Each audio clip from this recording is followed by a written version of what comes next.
Okay, so when we look at the history of Africa, it's this incredible story of empires rising and falling. You see these glorious kingdoms forged, and then they're just shattered. But is it all just random? Or is there something deeper going on, like these timeless cycles of power? Well, that's what we're going to dig into. We're going to start our journey way back, in an age of immense empires ruled by kings who are seen as actual gods on Earth. And then we'll jump forward to see powerful kingdoms built not on divinity, but on pure, raw military strength. And finally, we'll land in the modern era to see what happens in the chaotic aftermath when a central government just completely falls apart. So, what's the connection here? You've got divine kings, warrior states, and modern chaos. Well, that's the key, right? We're going to look for those recurring patterns, the blueprints for building power, and the breaking points that cause it all to crumble. That's what links these totally different moments in time. Okay, so first things first. To build a kingdom, you need a blueprint, a model, a plan for how you're going to consolidate power. Let's start with maybe one of the oldest and, frankly, most successful blueprints on the entire planet, ancient Egypt. Think about it. It all kicks off around 3100 BC. You've got this king, Narmer, who manages to unite two kingdoms that were always at war. And his big idea for holding it all together? It was revolutionary. He said, "I'm not just your king, I'm a god on earth." Now you combine that powerful idea with a super organized bureaucracy, and boom, you get this incredibly stable civilization.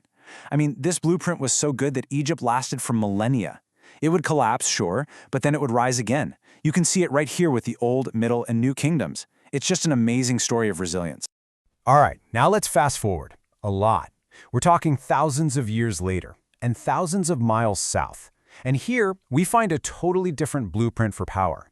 This one wasn't built on divine kings or giant stone pyramids. Nope, this one was forged with something else entirely. Groundbreaking military tactics and cold, hard steel.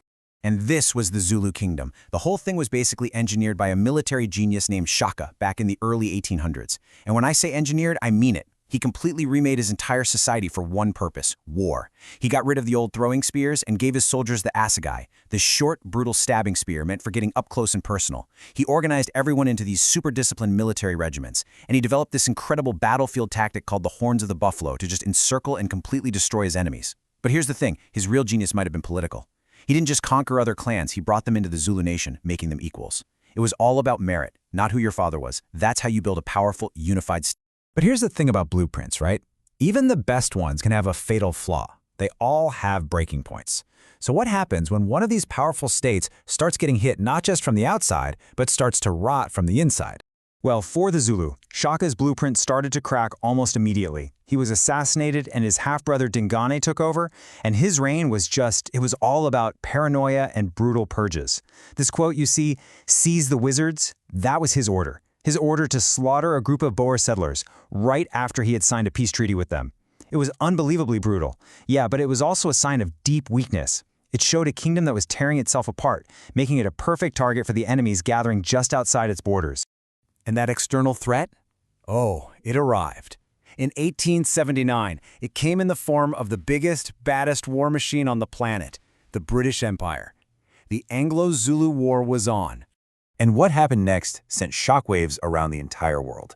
At the Battle of Insanlawana, the Zulu army, using those same tactics Shaka had perfected, just completely steamrolled a modern, well-armed British force.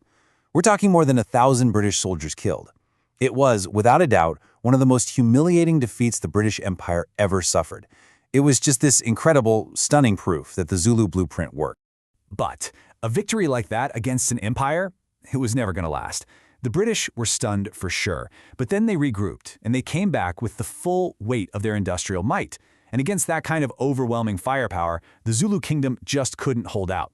They were eventually defeated, their king was captured, and their land was swallowed up. By 1897, the nation that Shaka had built was just gone. It was now part of the British colony of Natal. And what happened to the Zulu? It wasn't an isolated event. Not at all. It was part of a much, much bigger story. The so-called Scramble for Africa, where European powers basically carved up and colonized almost the entire continent. And if you want to understand the devastating reality of this, just look at these numbers. Let's take the Herero people in what the Germans called Southwest Africa. Before the Germans showed up, they were independent. Their entire economy, their way of life, was built around their land and their cattle. And after? Look at the table. It was all just taken, confiscated. But the human cost? That was on another level entirely.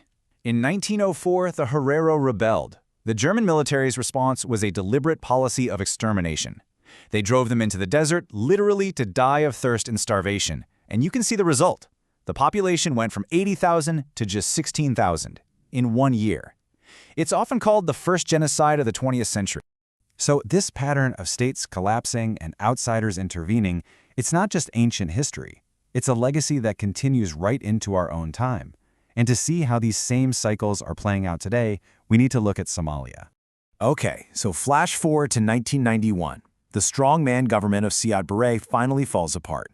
The problem was, there was no plan, no unifying blueprint to take its place, and so the country just shattered. It plunged into a brutal civil war with all these different clan-based militias fighting for control.